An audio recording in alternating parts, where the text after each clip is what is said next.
welcome to this very special Motorsport Magazine podcast in association with Mercedes-Benz. For rain,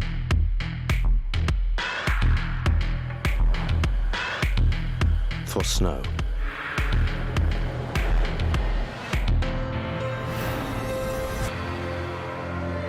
for performance, Formatic. Formatic all-wheel drive, now available for C-Class. Now, it's special not only because the sun has been shining in London for what seems like the first time in weeks or maybe even months, but because we're also delighted to welcome John Watson. Thanks for coming. Thank you, Nick. Now, John, as you may know, is a 5-time Grand Prix winner with Penske, Brabham and McLaren, sports car racer with Jaguar, Porsche and Toyota. And if you'll permit me, John, one of the finest racing commentators there is. So we'll start off with a pleasantry and just to get you into the right mood of this podcast. Also joining us today, we have Simon Arron, our features editor here, and the newly promoted digital editor. So it's Jack Phillips here to join us today as well.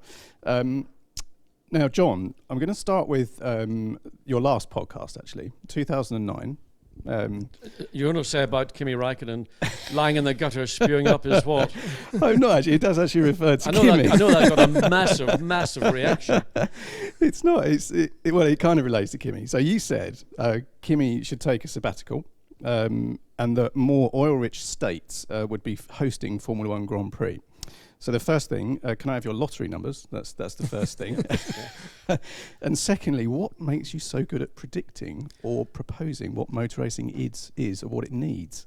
I think sometimes, I'm not a sage. I don't know things that more people in sport would certainly have knowledge of. I trust intuition, instinct, and I suppose maybe much of my life has been guided by those two values. So I'll have a lot of rants and shoot from the lip and the hip and whatever. And just sometimes one out of 10 or 1 out of 20 might hit the mark, otherwise maybe so far off the radar that no one ever picks them up. Okay, I'm going to wind us all the way back now. So the TT at Dundrod.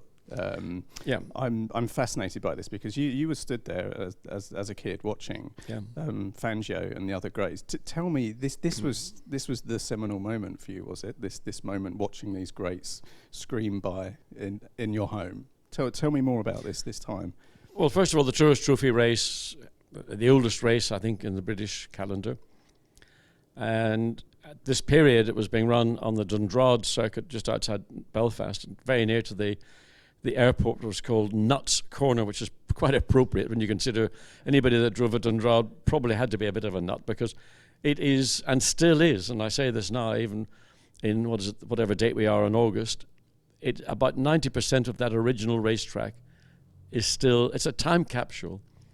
And it's a great shame that maybe the tourist authorities in Northern Ireland or the local governments, whatever, have not seen to make more of it. It's an asset that's sitting there crying out to get recognized and used. And when you think about all the events that take place around Europe, and I just competed this year in the Mille Miglia retrospective. Okay, you can't do 1,000 laps of Dundrod, or 1,000 miles of Dundrod, but the circuit. And if anybody ever goes to Northern Ireland and flies into Nuts Corner, or as it's now known better as Aldergrove, drive around what is 90% or so of the original racetrack, you will be shocked, because it's a brilliant racetrack. But in the paddock in 1955, I think it was 9 years of age, my family were friendly with Ron Flockhart, and Ron was racing in what was one of the MGAs, the factory MGAs. I think they may have had one of them or two of them with the twin cam engine that went into the MGA at a later date. And Ron, I believe, or from memory, was staying with us over that weekend. So in the paddock and looking around and just seeing, maybe it was the cars initially, but then realizing that you had the top drivers in the world competing in a round of the World Sports Car Championship.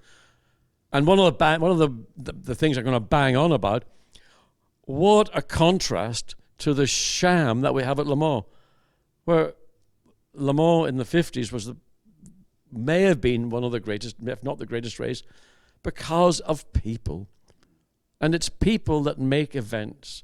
Technology and cars embrace it, enhance it, but it's people. And seeing those drivers and having Juan Manuel Fangio, who's been my hero, Sterling Moss, Mike Hawthorne, Peter Collins, I can't remember all the names, but all the top drivers in the world at that time, certainly in sports car and Formula One, were competing. And it just was like, I couldn't believe it, that I was there amongst them. I think from memory, I did get a Mike Hawthorne autograph. Did you? Wow. I don't know where it is now, but... Yeah. Probably on eBay, isn't it? No, it's not. I think I enhanced it with green ink when I was a schoolboy to make it look more impressive. But it just those... And I think that's what's lacking, maybe in motorsport in general, that everybody is polarized into one aspect of their careers. It was a dream. It just, children have dreams, and I think children, and I'm speaking as somebody who's not a parent, but had the benefit of having parents who allowed me to have these dreams. The difference was at that point, I don't think my family ever considered that my dream would ever be something I could go on and fulfill, but they allowed me to have it. We had a family motor business, and that was the direction I was being directed towards. So I had these dreams, and all the way through my adolescence and childhood, and then when I started to race as a family affair in 1964, it was an extension of what my father had done, and instead of us supporting my father, then my family were supporting me. But it was club racing in Ireland, both north and south, and it was competitive in its own field. But the prospect of somebody at that point moving into the international motorsport field was very rare. I mean, there had been one or two who had done so, notably Desmond Titterington in the 50s, and Desmond could have been certainly a Grand Prix driver. I know he drove a number of Formula One races, and he was a great sports car driver. But Desmond, I think through family issues, decided to hang up his helmet in a time when motorsport was dangerous. And then one or two others had competed, and probably Paddy Hobkirk would be notable in the early 60s, not so much as a rally driver, but as a race driver. And on it went. But I think then when I moved forward in 1970, I was the first driver who consciously set out on a career to compete in a European Championship and had aspirations to be a Grand Prix driver. So it all, I suppose, stemmed from what I saw in the paddock at Dundrod. But there's something else I saw in the paddock at Dundrod, and it was the beginning of a love affair. And that was the first time I ever saw a Porsche in life, both a 356 Coupe and a 550 Spider. And something about the look of the car, the sound of the car, the fact that this was the little guy, outperforming some of the big guys. And from that point forward, that was the mark that I supported and fundamentally have bought into. Yeah. Okay. Can I just ask you to expand upon a couple of words in an answer and a half ago? Le Mans and sham. Why are you so sort of against the way Le Mans is at the moment? I'll say two things, two words. One is Alonso and one is Indianapolis. When Fernando Alonso set off to do his adventure or take part in his adventure, the amount of global interest in the event Indianapolis 500 went up, I don't know what percentage, it went up massively. And it just indicated that the power of the person, the personality, the character, the driver, the world champion is way greater than unbelievably stupid, expensive, complex vehicles which run around. In this year's Le Mans, there were 5 of them. Forget about Colin Culler's car because it wasn't a hybrid car in the sense of Porsche and Toyota. And the reason I say it is because I remember Le Mans as a child. I remember listening to it on radios, and when I was at boarding school, the radio would be little transistors, you barely get any volume out of it, to listen to the reports coming through every hour, 3 hours, whatever. And they were all, I think, the principal names of the race drivers, Grand Prix drivers, IndyCar drivers, even in some cases probably NASCAR drivers, competing. And I think that Le Mans has lost vision as to what makes their race such a special event. They're focused on this hybrid technology, which is very interesting for engineers and very interesting maybe for Le Mans, because there are side benefits which I understand they enjoy. But as far as the public is concerned, I think they want to see names that they are familiar with. And while there are many great names that currently compete at Le Mans, wouldn't it be wonderful if some of the Alonsos or the Hamiltons or the Vettels competed? Now, Mark Webber did compete. Mark was just one of a very few that have stopped Formula One and moved in. But I would like to see a field of what would be the top drivers in any field, be it IndyCar, NASCAR, Formula One, all go to Le Mans. Because that's what I think the public are interested in, and that's why I think the direction that they've gone in with this high-tech, expensive, one race, once a year, only one team can win it. I wonder why Porsche have decided to stop. I think Formula One doesn't help itself, and it does restrict all of its drivers to purely doing Formula One. Obviously, Hülkenberg was the exception. So maybe there isn't the interest from the Formula One drivers now to do Le Mans like there used to be. I think that is pretty much the case, and I have said that if I had been Alonso's boss, I wouldn't have let him do it, because I would want to protect my interest. But maybe the future for motorsport is to be a little bit less sort of insular and understand that what's going to make the sport grow further is really public interest and public support. And by being isolationist, maybe you're going to lose some of your fan base. And I think the message that, and whether I was right or wrong, my view is that I wouldn't have let them do it. But the point that I think is that the support and the interest globally in Alonso going and competing in Indy was, I just thought, unbelievable. And there is something there to be registered with Formula One teams in particular. Maybe this very precious approach that has been adopted since really the end of the 70s, early 80s, might need to be revisited. I think you just got to look at the numbers watching the live stream of Alonso practicing on his own. I did it. I was one of those exactly. people. We were in the office. Almost every screen in the office was tuned. It was tuned in, and right. we realised after about 10 minutes we're all doing the same thing. But Simon, it was because you wanted to wait and see when that Honda engine blew up. You weren't interested in the driver. All you wanted to see was the bad side of the story. But the good news is the power of the personality. And that has always been, I think, sport is always about people. It's not about, I watch test match cricket, largely because I like Sky's coverage and I like the interaction between the various experts. But I don't want to know about the stitching on the cricket ball, whether it's hand, knit one, purl one, knit one, purl one. I want to know about what a bowler is going to do to a batsman. And I think that Formula One has gone down this avenue, as other aspects of motorsport have done, Le Mans particularly, of extreme technology. It's unbelievably clever.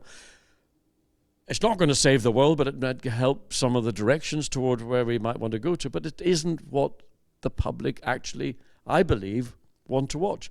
They want to be entertained. They want to see competition. They don't want to see a race of 5 cars over a 24-hour period, in my view. You commentate nowadays on the Blancpain GT series, very successful, 55, 60 car grids, GT3 cars, massive diversity among manufacturers, some high-quality drivers, cars look great, sound great. Would you actually like to see Le Mans become a GT race, get rid of the prototypes altogether? I know there's a political thing now because the WEC GT rules are slightly different to GT3 rules and so on, but do you think that would be a good answer? Well, I would in one sense, because I think that's where Le Mans began, because the cars that raced Le Mans when it was in its introduction were fundamentally road-going cars. So, on the other hand, of course, the Spa 24-hour race, which was the biggest race in the Blancpain calendar, it would have a bearing on that. So the Blancpain 24 is a GT race. Le Mans is a race made up of 4 separate categories. But in some respects, yes, I would like to see that kind of revision to what Le Mans is trying to achieve. And I went to Le Mans in 1963, 64. Which was the first year of the GT40s there? Was it 63? 65, wasn't it? No, 64. Okay, and in that you had clearly recognizable, Sunbeam Alpines, MGBs, Triumph Spitfires, Austin Healey's, Porsche, Abarth, Porsche Carrera. No, they didn't have the Abarth in those days. They might have done. Certainly 904s. That was the Abarth was pre that. 904 Porsche, whatever else. And some of those cars were not quite road cars. Some of them, certainly in the GT categories, were very closely aligned to road cars. And what you have now is GT Am, which is the pro version, and the amateur version.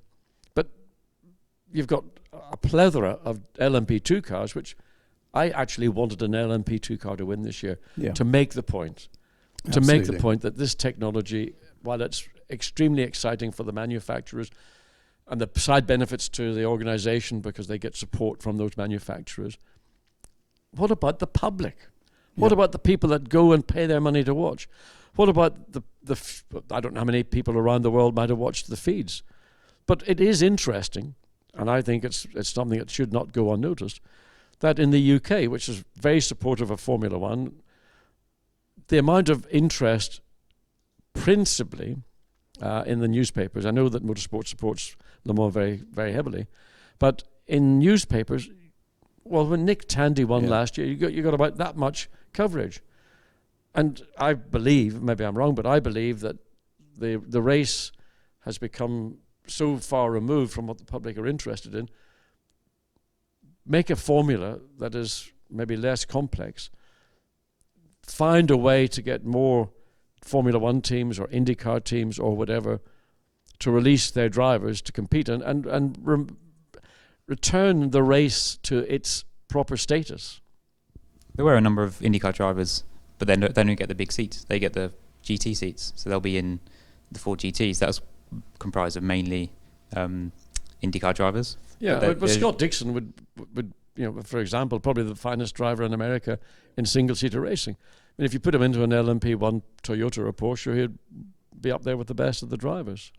I think the American model is possibly the way to go for Le Mans because... Well, the DPs. Yeah, because you can open it to anyone. Any drivers can go and the teams can employ whoever they really want. Yeah. And that's the way I would go, personally. I mean, it's been one view that's been expressed, and what Le Mans will do, Le Mans will only do what's good for Le Mans, I believe, as opposed to what the public might want. But DP is one way, and it certainly would bring the cost base down by a substantial margin. And there's manufacturers. Yes, I mean, you've got branding on them. I mean, who's running it now? Mazda going to run with... Yost. Honda's coming in with Roger Penske, Mazda with Cadillac, Nissan. You got the names, but ultimately I don't think the names should be greater than the drivers, and I think it's the drivers that should be the foundation of any championship, and the manufacturers should be there as the bridesmaid, but never quite the bride. Well, let's go back to the power of personalities, how the phrase you used just now. Yeah. And I'm going to bounce back to your career, and then we'll come back to modern stuff as well. So the power of personality, Easter Monday 1969, you went up against Jochen Rindt and Jackie Stewart. Did you feel at that point that you could beat these guys? How was your confidence in the car?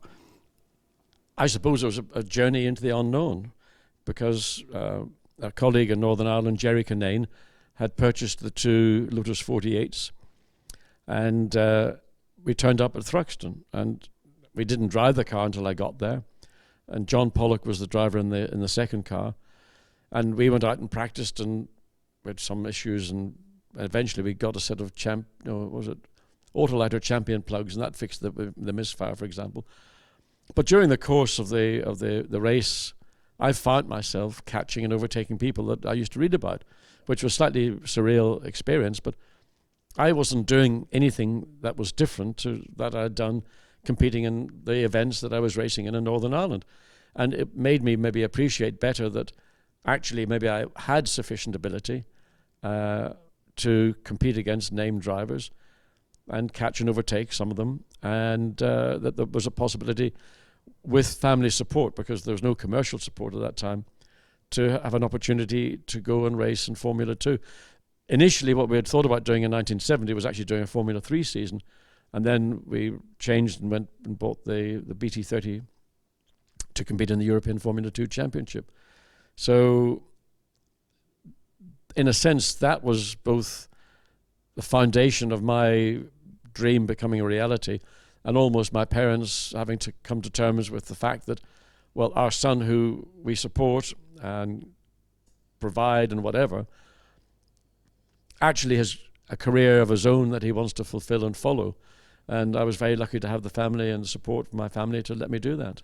You did a piece on Formula 2 in the magazine a couple of months ago, and you kindly contributed. Yeah. And there was a lovely image you gave me talking about that season. I mean, just travelling, you and a mechanic, just the two of you, van, trailer, Yeah. travelling around. And you made the comparison at the time of guys like Lance Stroll that have no idea what that was all about. Well, but I mean, what were some of the highlights of that year? You and your mechanic touring Europe together. I mean, obviously, the first race at Thruxton in 1970, on the front row of the grid with, actually in that case, it was Jochen Rindt and Jackie Ickx. Wow. It's a bit strange to find yourself. Well, the concept of a three car front row is quite well, strange nowadays. Yes, it is. But remember, these cars are quite small by the standards of today. It all got set into perspective by going to Hockenheim. And I'd never raced in a circuit like Hockenheim with these long straights, no chicanes, and slipstreaming, no wings from memory. So I thought that I had the ability to lap quicker driving on my own as opposed to slipstreaming, and of course I didn't qualify. And I went, and Brian Hart, whose workshops I was keeping my car in, had given me some advice, but I thought I knew better. So I didn't get slipstreaming in those qualifying sessions, and consequently didn't qualify. So that put things back into perspective. And then I think the race that followed that was in Barcelona on the Montjuïc Park. Proper Barcelona. That is, without hesitation, question, or whatever contradiction, the best street circuit I've ever raced on. Magnificent. Every element that you'd want on a proper road track. And sometimes, I know racing drivers shouldn't have favourite circuits. They're meant to be professional. They're meant to just take emotion out and just perform. But Montjuïc Park, I just thought was fantastic. Loved it. So that was another high. And then, ended up we got to Rouen, when coming up the other side of the valley, and there's a very fast right-hand corner onto the Autobahn or Autoroute, or whatever they call it in France. And I didn't realise that I had a left rear tyre had been deflating. So I just midway through the corner, and the tyre and the rim parted company, and I went off and hit the barriers, heavily on both sides, and that was the end of the 1970 season. So that was the final reality check. The reaction being, no one told me you can get hurt, because when you're young, you think you're probably not necessarily, consciously think you get unhurt, but you always believe that it's never going to happen to you. And it could have been.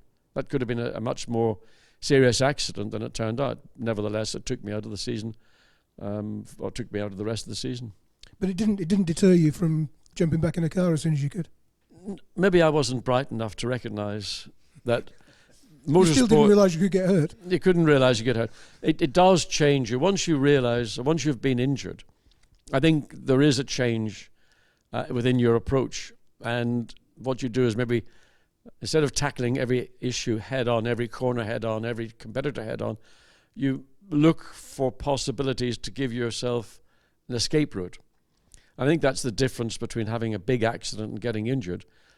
Over time, that consequence sort of reduces. But certainly, I think in the early days, you're more conscious of the fact that if you go off here, you could get seriously hurt. So 1971, the glamour of Bognor. And I was also interested to read that George Brown is one of your unsung heroes. Yes. Can you tell me a little bit more about George, and our readers and listeners may not know about him? Well, George, I met George in 1970 when he worked with Church Farm Racing with Derek Bell and Mike Earl. And at the end of 1970, Church Farm decided not to continue in the 71 season. And somewhere along the line, I'd spoken to Derek and said, look, George is available. There's a workshop space down at Church Farm at Pagham available, and you can have it rent-free. I said, I'm coming. I'll be over. I think I was in Belfast at the time. And George is one of these amazing technicians, engineers, mechanics, whichever term fits. And in 1970, I had a very small budget, and I really had to finish every race to get the prize money, to go on to the next race, to get your start money, to get your... So it was one of those years. And 71 Formula 2 was extremely competitive. And also, it was the first year that a young Ron Dennis entered motorsport as a team owner, with Rondell Racing, and they were running almost the factory-run BT36 Brabham, and I had a BT30 with some 36 mods on it. A very competitive year. It was also the year that March introduced the 721, which was the first March monocoque, which was Ronnie was driving, then Niki Lauda, Jean-Pierre Jousseau, Jarrier, God knows how many other people. Highly competitive year, so limit on what we could afford. And part of the budget constraints was, well, who would we get to build the engine? And George said, I'll do it. Well, what about the gearbox? I'll do it. What about the chassis? Yeah, I'll do that as well. And what made George such a fantastic person to work with was that he would take an FVA engine apart, do all the work, and he would recognize when you needed something attending to that was beyond what he could do, engineering-wise. Gearbox, chassis. I mean, where are those guys today? I suspect many of them are out there, but they work within the context. Your job description is, that's what you do, and you don't do any more. Yeah, you become a damper specialist or whatever. Or whatever. That's it. But it's very. And what George did, he didn't have to do this at Church Farm Racing because they had a sufficient budget to send their engines to Brian Hart, the gearboxes to Hewland or whoever else they were engaging. But George was one of those people. So we would drive through Europe, and that time it was a transit and a trailer. Share the driving, 4 hours on, 4 hours off, leave at maybe 9:30 in the morning and drive until maybe 8:30, 9 o'clock at night. I mean, going to Jarama, just outside Madrid, was a 2-and-a-bit-day drive. I think it was very good for me because I learned to appreciate what I was being given the opportunity to do. And I didn't have a pop at Lance in particular because it's not his fault he was born into the circumstances he was, and his family have done what they need to do to get Lance to where he is. But I think there are lots of youngsters in maybe a national level racing and single-seater racing who have got maybe a lot of material items too soon in their lives. And maybe the motivation and the drive can be affected by that. So I think what I had was an appreciation of what I was doing and a focus on what I would need to do to get to where I wanted to be. And you're also finding out about the real world. It was a real world in those days. I mean, you're only allowed to take £50 on every trip because you had currency control regulations. And I mean, it was a lot more difficult. We didn't have social media. We didn't have mobile phones. That we survived. And it's as a byline, one of my good friends and co-commentators, Jack Nicholls, who now is Radio 5 Live's Formula One commentator, a number of years ago, seriously turned around and said, John, I don't know how you ever got by without internet and laptop and whatever. And it's just, that's how times are changing. So you didn't have a team of 80 people back in the garage in Pagham on laptops calling strategy? No, they were servicing the caravans in Church Farm Caravan Park, cleaning out the dunnies in the caravans. I'm going to jump to the Roger Penske era now. We had a really great conversation at the Hall of Fame about Roger Penske. Do you think Roger's efforts in Formula One are perhaps under-recognised in terms of what he brought to the sport, his professionalism, the way he ran the team? I mean, what Roger, I think, brought to Formula One was a level of presentation initially, and part of the Penske image has been presentation, but also very strong engineering as well, and picking drivers that fit into the Penske ideal of what the team is. The team is not about, let's say, one superstar, prima donna or whatever. It's about a team. And when Roger entered Formula One at the end of '74, and Jeff Ferris designed the car, Mark Donoghue was the family member within the Penske empire. So it was quite a step for Mark and for Penske to come out of what they've been successful with in the States, albeit that they'd raced in Europe with the Ferrari 512M at Le Mans and other international events. So coming over, establishing a base down in Poole and Dorset. Heinz Hofer was the person that Roger gave all the authority to, the delegation to. And Heinz was an outstanding person in every respect and a great team principal. So Roger brought lots of things that Formula One was beginning to be aware of, but I think in terms of the presentation and what he expected his cars to look like, in terms of performance as well as just the image, that was something, I don't know whether it's right to say or not, but I think maybe someone like Ron Dennis might have been influenced by what Roger was doing in terms of the visuals of the car. So this actually links to a question we've got from a reader, Steve Salaski. My first experience viewing you was 76 when you were with Penske. Do you think F1 should find a way to promote entrants like Penske now? Well, I think Formula One has to find a solution to the issue that it's ended up in that it's so ridiculously expensive, unnecessarily expensive as well. And I would love to see more of what I enjoyed in my career in Formula One from the middle or early 70s through to the early 80s, wherein a guy called Frank something or other, what was his name? Frank, what do you call the bloke from Sly? Williams, Frank Williams. And started up, had a car in the late 60s, then had the disaster of Pierce Courage, struggled a long time to get back into Formula One. But the fact is, that struggle has ended up with now one of the greatest teams in Formula One, with a legacy of world championships for team and drivers. Hopefully, some point in the future, the team can get back to that level, but I think it'll be very difficult because right now, Formula One is principally dominated by manufacturers, and if you've not, if you haven't got direct manufacturer support and the consequent financial budgets and support to go along with it, it's very hard to see how the likes of Williams or Force India or Toro Rosso or Sauber or whoever, even Haas, and Haas is a good example of a team that has come in, albeit with a great deal of background support from Ferrari, and even my fellow countrymen, diddly-eye, die, little Darby O'Gill and the little folk called Eddie Jordan. I mean, where are the Eddie Jordans? I mean, there are people, I suspect, in various levels of motorsport, probably now F2, who would love to make the step from F2 into Formula One, but there's no money. There's no chassis either. We talk about customer engines so much, but Frank started with a customer chassis. So many other manufacturers started with a customer chassis. F1 chassis, they have a year. They're Mayflies. They have a year, and then they're out.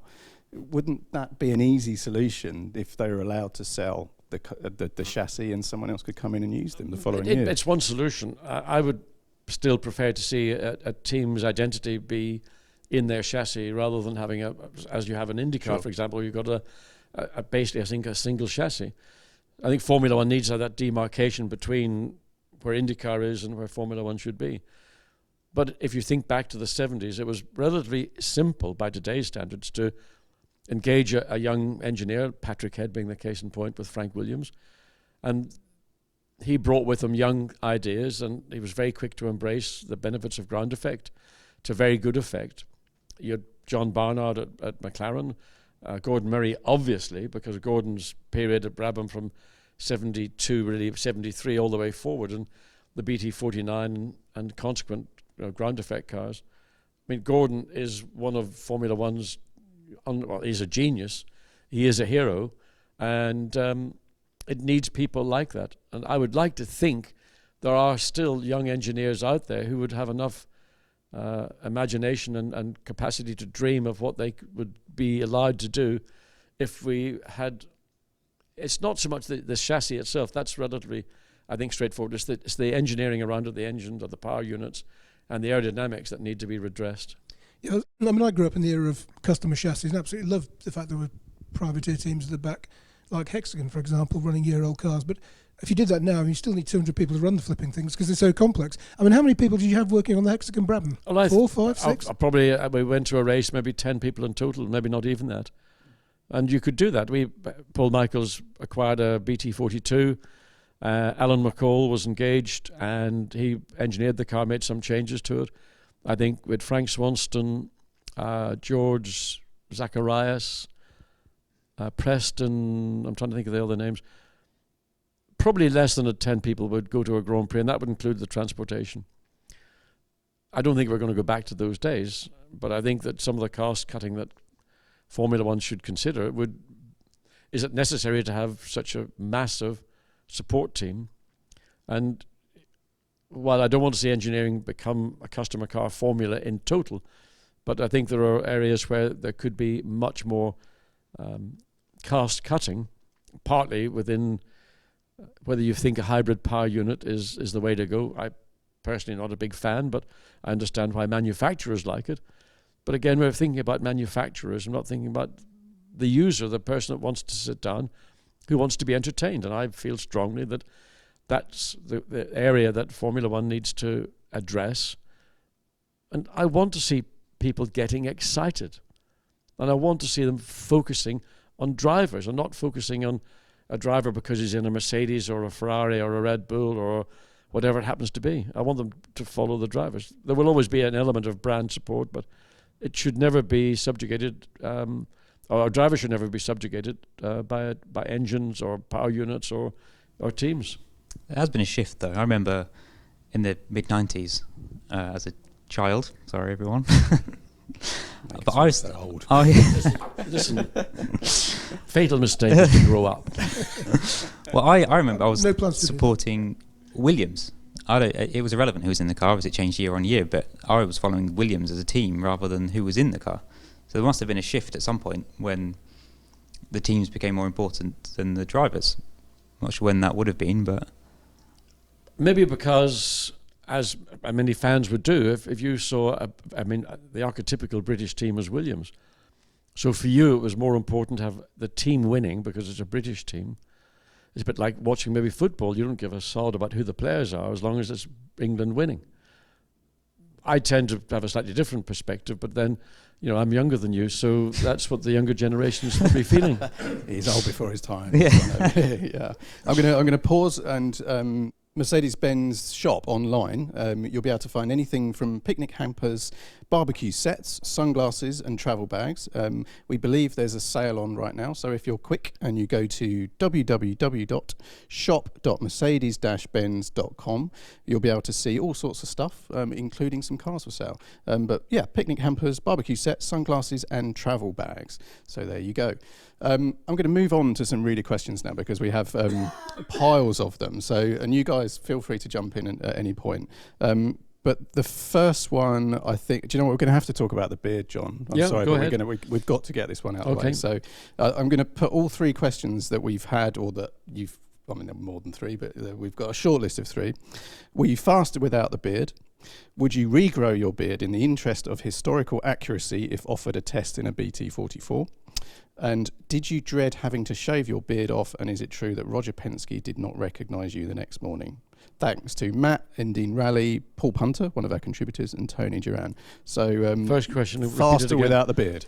Makes no difference whatsoever. I mean, a beard was something I had when I was a young guy, and I did shave it off actually in about 1968 for about a year, and then I regrew it again. Maybe it was an identity thing. It was nothing to do with speed. Well, this Paul Punter, a contributor, he's obviously pitching a story here, isn't he? Yeah. If you were offered a test in a BT44, would you regrow it? Well, it wouldn't be the same because in 1974, the beard was a strong, rich, chocolatey brown. A hipster beard. It was a full beard. I mean, it was a beard. And today, I mean, if I was to deign to let it grow again, I would make me look even more mature or elegant or barking mad than I am. So it wouldn't be the same. It'd be the same amount of hair, I suspect, but you wouldn't recognize it because it would look like anybody of my age would have a white beard. We'll stick with elegant, I think. Did Roger Penske recognise you the next morning? What happened after Austria, we flew back. Roger, Heinz and myself flew back, and we stayed overnight at one of the Heathrow hotels because Roger was flying out the following morning, and we just wanted to have a quick, post-race, whatever, summary. And when I got to my room, went into the bathroom, got the razor out, shaved it off actually that night. And because 76 had been a particularly hot summer, everybody was well suntanned, and all of a sudden I had a big white patch around my chin, my side of it. Anyway, I came down to breakfast in the morning, and I was down before Roger or Heinz and sitting there in the coffee shop, and Roger walked in, and I remember his voice saying, "Where's Watson? Where's Watson?" I said, "Roger, over here," but I didn't indicate. Where is he? And he, I think, was probably more surprised that I had taken the beard off with such haste. I wanted to shave it. I'd had enough at that stage. The novelty had worn off, but it was more an issue about, we had sort of had an agreement that when we won our first Grand Prix, I would then shave the beard. And the reason why maybe I didn't shave it prior to the 76 season was that I suppose everybody would say, "Oh well, Roger told me to do it." Roger doesn't like, he wants everybody in that team to have, maybe you might describe as an Ivy League appearance, because it went with the whole sense of how the car should look, the appearance of the team, presentation of the car. And here's this sort of 30-odd or 20-year-old hippie type, longish hair, beard. Where does this fit into the Penske sort of idiom of what a racing team should look like? So I was quite happy to shave it off. It was no stress, believe me. Okay, 1977. This is a question from Charles Norman. The Brabham BT45 Alpha looked very strong, and you drove superbly at Silverstone and Dijon, looking odds-on to win both. It's been reported that the car was very fuel-thirsty and ran low towards the end of both races. Was that correct? In Dijon, I don't fully understand what happened. I don't know if anybody does to this day, but the Brabham, the Alfa Romeo engine was a lovely engine to drive, but it was probably more fuel thirsty than the DFE, so the start-up weight for car per car would have been higher. And what happened in Dijon was, in the final lap, down at the far end of the circuit, hairpin bend, coming out of it, the engine just went, and Mario, who'd been, we had been racing for the lead for the best part of 2/3 or whatever of the race, he didn't need to be invited, so he literally got the acceleration out of that hairpin bend while I was stuttering out of it. And once he got ahead, then there was only 3 corners and I wasn't able to get back at him. So that was a huge disappointment to everybody in the Brabham Alfa Romeo team, not least of all to me, because it would have been the first victory for Alfa Romeo as a Formula One entrant or engine supplier all the way back to the 50s when they were running the 159s. Yeah. And then the race following was at Silverstone. Had another fuel issue, which I think was a different issue. That was to do maybe with the flaps and the fuel valves. I think maybe one of them had been fitted incorrectly, and it was the fuel. There was tons of fuel in the car, it wasn't getting into the collector, and therefore I had to come in. We refueled it and went back out again, and after another 10 or 12 laps, the situation repeated itself. So at that point, I think the car was retired. So there were fuel issues, but different ones. Okay. This is a question that I should have submitted, but then I remembered I'm actually hosting this, so I can ask whatever the hell I like. Go ahead. The fan car. I think we're all in many ways are obsessed with the fan car. Yeah. I've heard it said that the car, or maybe Byrne withdrew the car to save Formula One, but this is almost impossible question to answer. But with your sage or soothsayer hat on, where would Formula One have gone if the fan car was allowed? It hadn't been banned.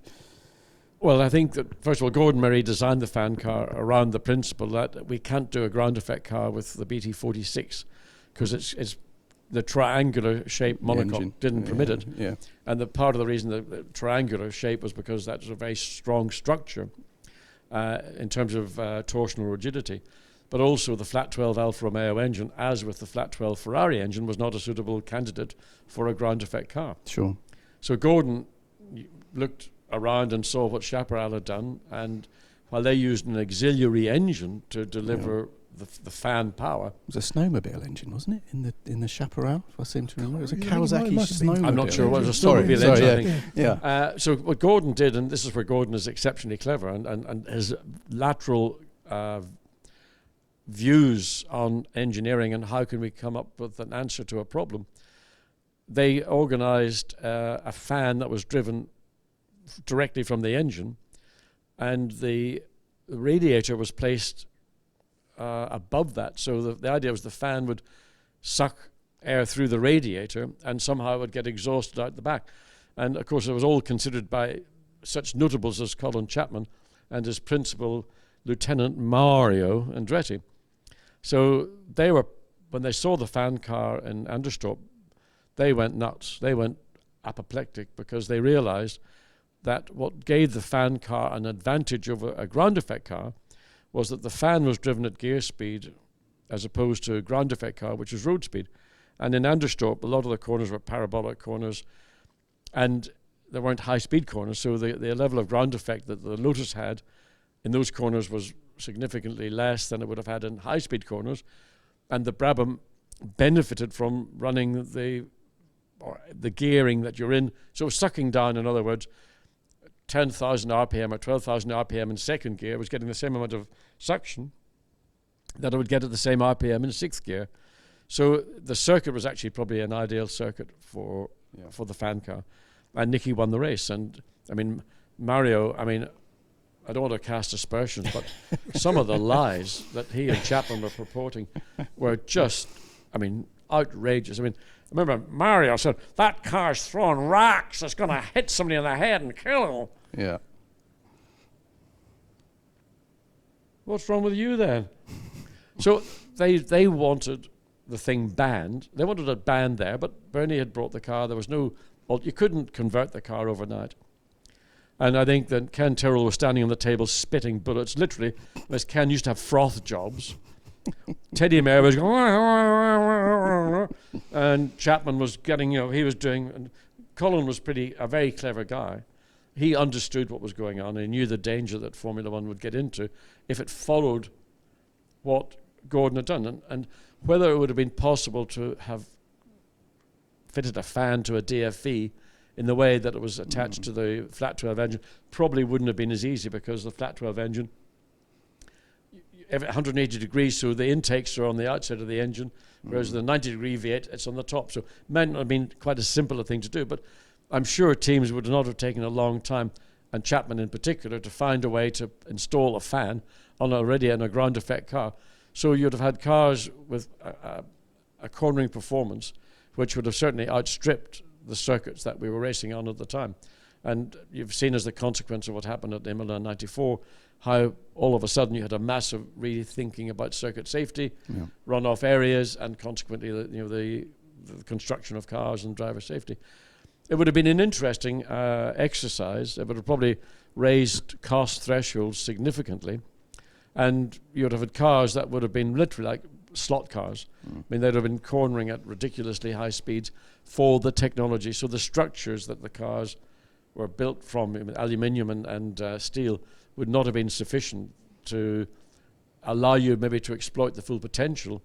And that's where carbon fiber then would have been, it might have come forward a bit earlier, but the importance of carbon fiber was not the material, it was the use of the material. And that's what John Barnard pioneered. Did it require a massively different approach to drive from the 46 to the 46B with a fan? Well, the first thing was in the paddock when they were waiting to go out for practice or qualifying, and Bernie would lean into the cockpit and say, "Don't rev the engine, don't rev the engine." What do you say, Bernie? Don't rev the engine. And of course, he had because he had to lean forward, his toes were under the side of the monocoque. So every time he nipped his toes, "Don't rev the engine." So, you couldn't make it up. So you could sit in the car, rev the engine, you could feel the car physically coming down. I think that the art of using the fan car was to enter slow, exit quick. In other words, get the engine, don't go in a trailing throttle, doing all this sort of stuff and then getting on the throttle late. Ideally you'd come into the corner, brake slightly earlier, pick up the throttle and get the fan to do what it was meant to do, to give you the initial bite at the entry to the corner and then nail it all the way through. So that was the slight difference. And compared to a conventional, forget about a ground effect car, because nobody knew what a ground effect car was like to drive until Lotus rocked up with it, initially in 77 with the 78, then in 78 with the 79. So we were running conventional aerodynamics, front rear wings, and a couple of teams, I think Penske did flirt with having plexix, little glass deflectors on the front of the nose, McLaren, I think, tried it. Certainly Gordon had tried it in the BT44s, but not to the degree that we got to with ground effects. And last thing on the BT46B, did you sandbag quite a bit during practice?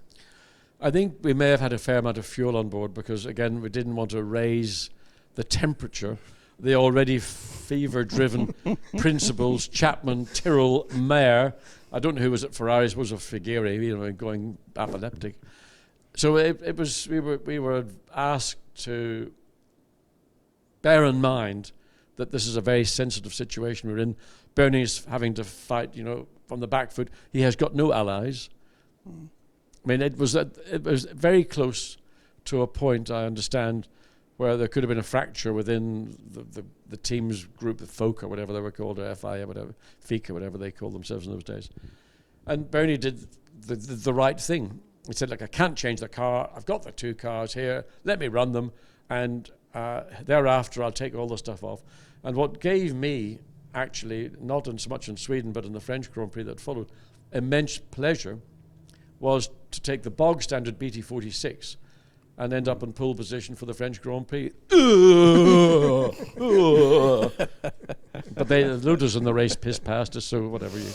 But we got the satisfaction of giving them a little bit of what they thought they were going to get. What a great picture that paint. There you are, Mario. I don't remember seeing that on there. It was just fun. Yeah. But it meant a lot to me, and it meant a lot to Gordon and to Byrne, I think. Right, we're going to jump to the McLaren era now with a question from Riccardo to Cato. It's a similar question around innovations in Formula One. How was the sensation when you drove the carbon fibre McLaren for the first time? Well, when I drove it for the first time, it actually was at the launch of the car at Silverstone, and it was a horrible, bloody wet day. And I think, actually, I'm not sure, but I don't think we even had the aero tunnels under the car. It was just simply, we just rolled it out.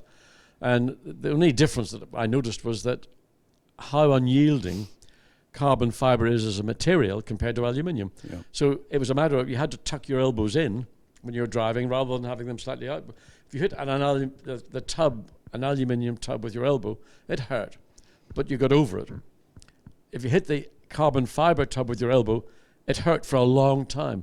It is so unyielding as a material in terms just of the amount it gives. Even with an elbow, aluminium will give a small amount. That's why wings don't fall off aeroplanes, when they bend over an arc of 30 or 40 feet. It's got a flexibility, but carbon fibre principally, in the case of the tub and the McLaren, was not designed to yield. It was designed to give you a much greater rigidity and therefore more accuracy in terms of the chassis performance, but also repeatability.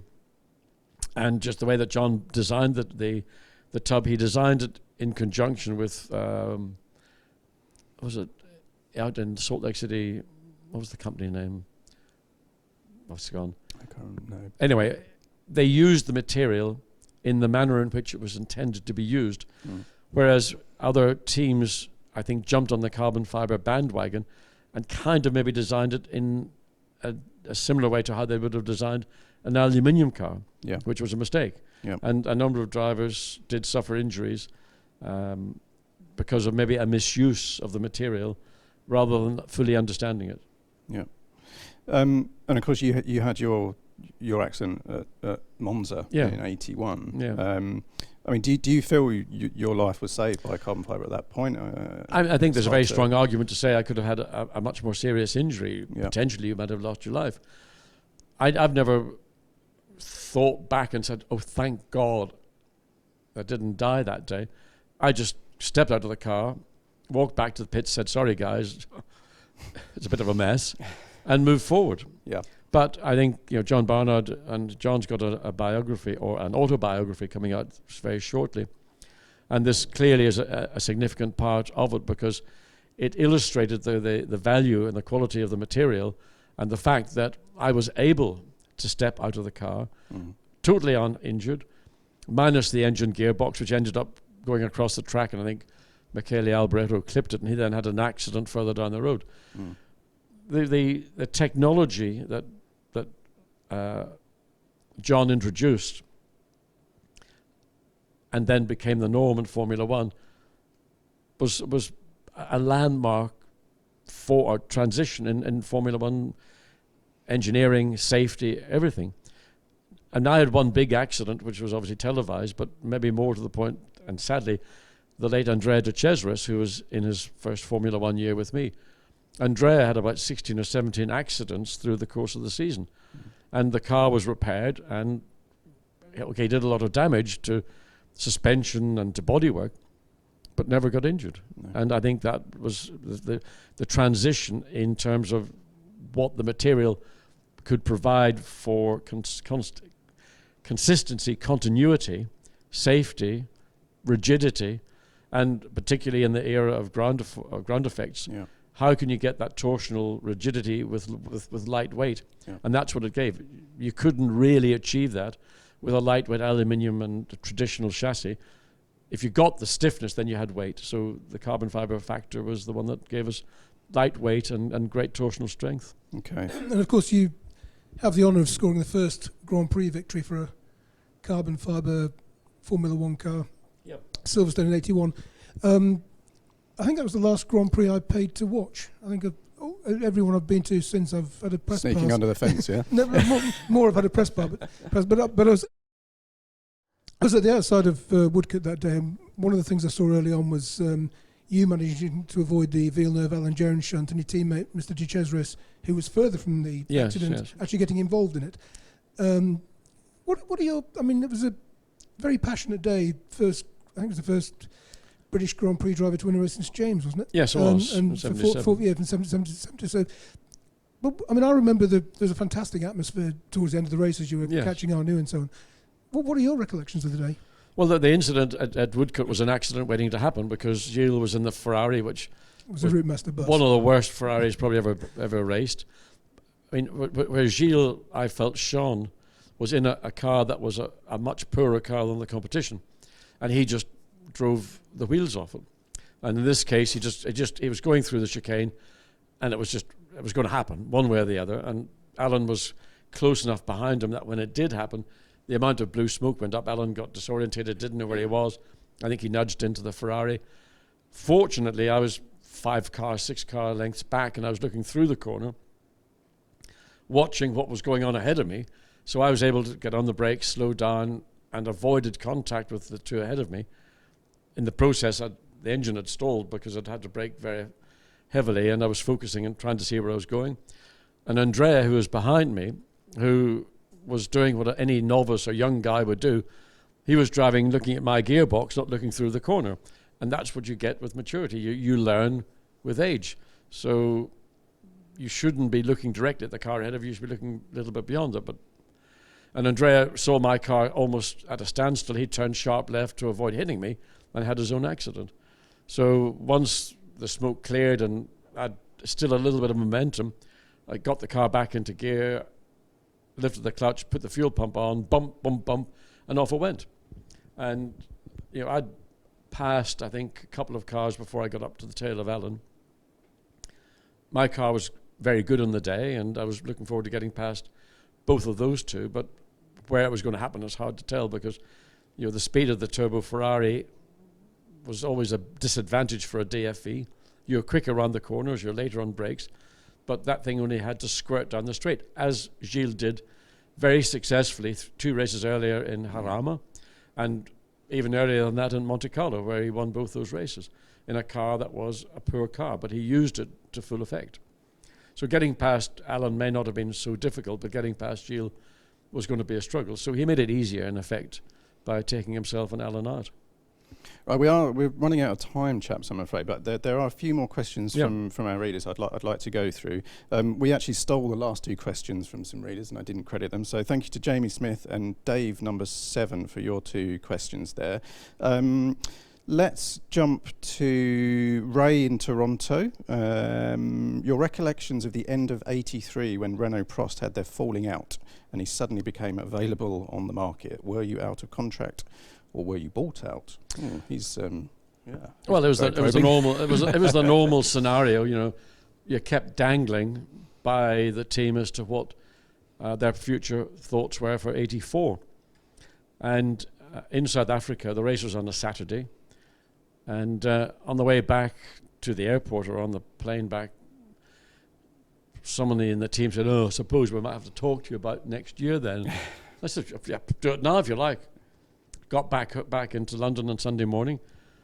Alain Prost had flown back to France and arrived in Paris at the same time, and was, I believe, summoned to the Régie, the Renault headquarters, and apparently was fired. Reasons for which I've never heard formally explained, but there are lots of very unpleasant suggestions. But I can't talk about them. Tell us more, John. Go on, it was years ago. It's fine. Anyway, whatever No reason, lawyers are Alain listening. got the P45. And he then immediately called, I think, John Hogan at Philip Morris, because he still had an association from his McLaren days in 1980, and said, I've been fired. Can you get me in at Ferrari? And John, I believe, this is all hearsay, said, no, Ferrari seats are confirmed, but we've got a seat available at McLaren. And Alain thought, well, you've got Nicky and John. And it was explained to him that Nicky has a contract for 1984, John hasn't, and we would like to talk to you. So it was a no-brainer, to be honest. I mean, as much as I lost out, and I've said this on a number of occasions, if I'd been in the situation of the sponsor and the team, I would have done the same thing, because what McLaren had at that time are two, in terms of age, senior drivers, and at some point one or both would be deciding to go off and go fishing or go flying airplanes or whatever, and they would then have to turn around and go into the market and buy at the top of the market an appropriate replacement. And Alain was the gift horse, because obviously there would have been some compensation from Renault, and therefore he would have been an inexpensive acquisition. But more importantly, he represented the future, because as an outstanding potential world champion and Grand Prix winner, it's a no-brainer. So the deal was done, I think, very quickly. And I remember getting a call from Nicky on, I think maybe the Monday or the Tuesday, to say, be careful, Alain is talking to Philip Morris, talking to McLaren. Because Nicky didn't want Alain in the team. He knew that he represented a challenge that meant he might have to raise his game. He thought, having me as a teammate, he thought he could control me, which of course, let him think whatever he likes. As it turns out, I never got the chance to find out. And Alain got the opportunity, and he went on to win his first world championship in 1985. So for McLaren and for Marlboro, it was clearly the right decision. Where maybe for me it was disappointing was that I didn't have control over my future. And I think every driver would like to have that opportunity to say whether they wish to continue and have the chance to negotiate, or to turn up and say, look, I've done 10 years, 151 Grand Prix, and I think I'm still alive. I'm prepared to say now is the time to stop. But you never really thought, you left the team just as it was about to win 3 straight world titles. Yes. You never thought, what if? Well, I can do, but of course, what if is only what if. You don't know what would have happened. And I mean, Nicky won the championship by half a point in 1984. What if I'd been in the other car? Would he have won it by half a point, or would I have won it, or would he have won it by a country mile? I don't know.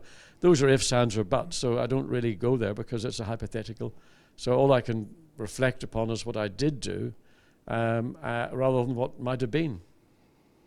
I'm going to actually jump back to a what if, I'm afraid. But this one's Anthony Jenkins. Question from Anthony Jenkins. Thank you, Anthony. Just how good was your countryman Tommy Byrne? Did he have world champion level in him? I know you've been asked before, but it would be interesting to hear your thoughts on Tommy. I think Tommy is an illustration of a driver who had natural ability. You could see that in his Formula 4 days and Formula 3 days. I think where he lacked was in self-discipline. And when he drove a McLaren, he did a really outstanding job at a test at Silverstone. Drove the car at that point quicker around Silverstone than anybody had ever done before. So that marked him out as being a guy who'd got natural ability, but I think it was the lack of discipline. And possibly also when he got to drive, I think it was the Theodore, or was it the Theodore, yeah, which was not by any stretch of the imagination the best car. He then probably, rather than sucking it up and doing the best job he could, and not maybe being vocal about it, do what he could with what he had and hope that people might recognize that. But the amazing thing for me is that I don't think any Formula One team took it any further. I think once he's at the end of 83 or whenever it was, I don't think anybody in Formula One had a discussion with Tommy Byrne. I don't know why, but maybe they saw the pluses and they saw other elements which they thought might be negatives, and the calculation said maybe the negatives aren't, or there's too many negatives, not enough pluses. You can have a guy who is ill-disciplined as long as he delivers. I mean, there's been a legacy of those drivers in Formula One, and some of them have been world champions. But they've got enough self-discipline when it counts to know what they have to do to win either a race or win a world championship. I don't think Tommy had that. But whether he was educational enough, I don't know. It's a shame, because that level of natural ability and talent, it's a shame to see it lost. But it was in his own hands, I'm afraid. Sure. Is there kind of a related question, actually, from Oscar Matsurath? Thank you, Oscar, for your question. You once said during your one-off race for McLaren in '85 at Brands, you followed Ayrton Senna through Dingledale and couldn't believe the things he was doing with the car. Do you think he was markedly better than Prost and Lauda? One question I'd like to add to that: Senna realised he needed discipline, didn't he? Couldn't rely on his talent. What give us an overview of that 85, following him in 85, and then what Senna managed to how he managed to turn his discipline around. Well, Ayrton was obviously, being Brazilian, he was probably from the more emotional side of the racing driver than maybe some from more you might call them Germanic backgrounds. So I mean, 85 at the race of Grand Prix, European Grand Prix, or whatever it was called. That brief moment when Senna in the Lotus at Brands Hatch was just, in qualifying, untouchable. Just stunning to watch. And at that brief moment through Dingledale and up into Dingledale Corner, I'd never seen a Grand Prix driver do what Ayrton was doing in the Lotus. It was just mind-boggling. And the speed he was carrying, and the commitment. I mean, there was no margin for error, but that was totally within his grasp. It wasn't something he was doing, like a one-lap wonder. He was truly gifted in the skill of qualifying, and I've never seen a driver, I think, since, who's illustrated that commitment and that ability. And I've often wondered why, or what it was that he had. I once asked him a question, and I got a slightly ratty answer from him. I'll not go into it now. That's for another podcast in about 5 years' time. Yep. So I just thought, there's nobody I have seen. And Alain, I was sharing in the same McLaren car as Alain was in. And Keke, Mansell was in a Williams. I'm not sure, was Keke in the Williams as well? Keke was in a Williams 85, yeah. I mean, just the guy was a genius behind the wheel of a race car, and that genius then, when it moved forward, and when Alain and Ayrton were together in the McLaren, they both achieved similar goals but by different routes. And I think it made Alain an outstanding competitor. But the raw speed that Senna possessed, I've not really seen that, I think, in the same areas that I've seen it with Senna. Sure. Is anyone today you see has that raw speed? I mean, we talked about Verstappen before we went on air. Max obviously is a guy who's got phenomenal car control skills, and particularly overtaking, braking. He does things. If you think back, it was Japan last year. He has got that extra spatial awareness when he is making these decisions, and I would look at the two people, and I think Ayrton was a highly intelligent individual. I mean, not just in a race car, just intellectually and intelligence-wise. And I think Max is probably somebody who hasn't got that similar degree, but he is streetwise like you can't believe behind the wheel of a race car. And it's all basically very easy for him. Yeah. I think he needs a further education. I think the team could do better with that talent and helping him to understand that winning a race is more about coming first on the last lap than trying to win it on the opening lap.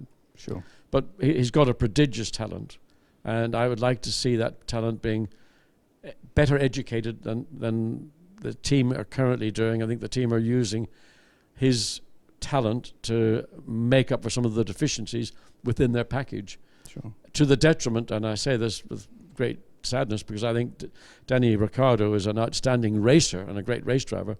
When you get a team focusing on a driver because they think he might get a better result, rather than giving both drivers their full attention, I sometimes feel that's a mistake. Sure. One other thing we chatted about before we came on air, and we are running short of time, so it doesn't give you too long to rant, but the subject of halos on Formula One cockpits.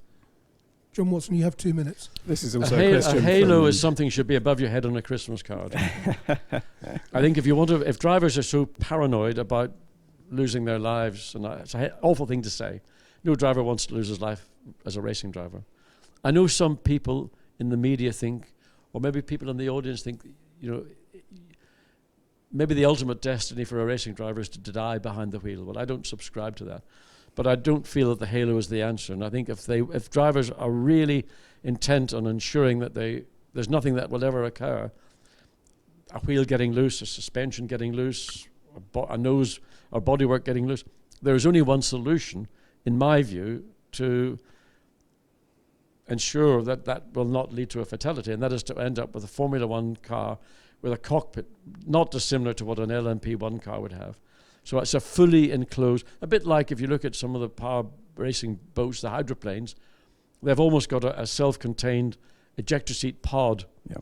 And that's the only way I can say. I think the halo or the bubble screen, I mean, Coston made a bubble screen for a Protoss Formula 2 car in 1967. Yeah. And they had to cut a slot in the damn thing so the driver could see where he was going. Yeah. It's not the solution. And I think if drivers feel sufficiently strongly about it, they should then insist on having something entirely different and properly engineered, thought out, and executed. Or stop being a driver and go off and be an accountant. Well, accept it for what it is. It's very interesting. I mean, one of our readers, A.S. Gilbert, has phrased this really well, actually. He says, to me, it looks disturbingly under-evolved. That there is a danger there, isn't it? That it may be rushed. Well, I'm not an engineer. I don't know the figures. I don't know what research has been done on it. But it's not in my view, it's not the solution. And my view, the solution should be, as I say, a fully enclosed cockpit like a racing hydroplane, or similar to an LMP1 car. Obviously, we wouldn't have the full width bodywork. But that's the only solution I understand, from my limited knowledge, that would provide the kind of assurances that I think contemporary Grand Prix drivers are looking for. And I'm not persuaded that every driver believes a halo is the answer. But I think because of pressures within the FIA now, that if there were to be another incident, a Henry Surtees or Justin Wilson, I put the Jules Bianchi thing aside because that was a separate issue, and that could still occur, halo or no halo. I would like a better research program to be initiated to think of a solution that would work. In my limited knowledge and my limited engineering skill, I don't think the halo is the answer. Okay. 2 final questions that will test your memory. This is from Chris Hall. Whilst on the subject of Rouen, this is because he asked another question, but we haven't got time for that one, I'm afraid, Chris. But Rouen, was the chicane used in 1971 before or after the Gressel curve at the back of the circuit? Enthusiasts have been seeking the answer for years, and no one seems to have the definite answers, so I thought I'd ask someone who was there. Certainly in 1970 there was nothing. It was just the raw circuit. And Rouen is a fantastic racetrack, a proper racetrack. In 71, I think it was still as it was. But then I raced there the next time, I think it was 74. And there was a chicane somewhere. But it's obviously, in fact, we used a revised circuit. It was a shorter circuit. We didn't end up using that long autoroute bit. So that was a revised circuit. And I Do you remember where the chicane was? Haven't Was it got a before clue. or after? Haven't got a Chris, clue. oh, sorry, Chris. We haven't Sorry got an about answer that. for you Sorry there. about that. It's called. We'll look it up. No. Sorry. The reason is it's called Alzheimer's Light. Light. L-I-T-E. Might be if you like the beer. Right, okay. This was an interesting one because I wasn't actually aware that you drove the Active Williams in... Yes, end of 93. Yeah. Peter Booker van. How smooth is the ride? There we go. How smooth was the ride? Well, tell us about that car. Once a late racing driver described his Formula One car, it rides like a Packard. Now the question is to you, Nick. The question is to you, Simon. Which driver described his Formula One car had a ride like a Packard? It's got to be it's a US driver. It's not Mario. You said late. Yes. Donahue. I'll put you out of your misery because we're running out of time. Peter Revson. Peter Epson. That particular incarnation at FW, was it 12, 13, 14? I'm not sure. What was that? The 13 was it in 93? Oh, I'm not sure. It is probably the most 15, remarkable 15, Formula One car I've driven outside of a W125 Mercedes-Benz. Because, well, at Paul Ricard the surface is very smooth, so you didn't really... But what it did was it had continuity, consistency of ride height control. So the aerodynamics and its efficiency was always consistent. But that car had power steering, power brakes, traction control. I don't want to demean what Nigel did in 1992 or Alain did in 93. But clearly they had a car with a significant advantage over their competitors. And McLaren kind of got close, but it was only at the end of the year and after the experience of the Lamborghini engine, when they extended the wheelbase and they got then the benefits of the ground effect or the active suspension, that they actually closed up and maybe overtook Williams. It was just a remarkable car. And as there were, I think, Jochen Mass, Allard Kalf, myself, Derek Daly, maybe one or two others, drove it and just jumped into it. And the car all you had to do was sit there and hang on. I think Jochen went flat out through scene because the Germans do that sort of zing. But the car was so good, it just went flat out through scene. Wonderful. So who was quickest then that day? Come on, I don't know, I suspect Jochen would have been because he was quick through scene. Yeah. Right, do you know what? We are going to have to wrap this out. There's been a wonderful podcast. Thank you very much. Pleasure, I enjoyed it very much. Thank you. And thanks to Simon and thanks to Jack. Keep subscribing to the Motorsport Magazine podcasts. Enjoy the website as well. I have to thank Alan Hyde as well, who's behind the camera and behind the mic as well. So thanks to him. Stay tuned. We've got some great guests coming up. And thanks again, John. That was a magnificent podcast. Thank you. I enjoyed it very much.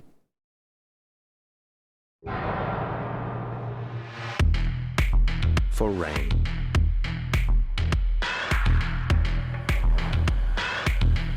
for snow,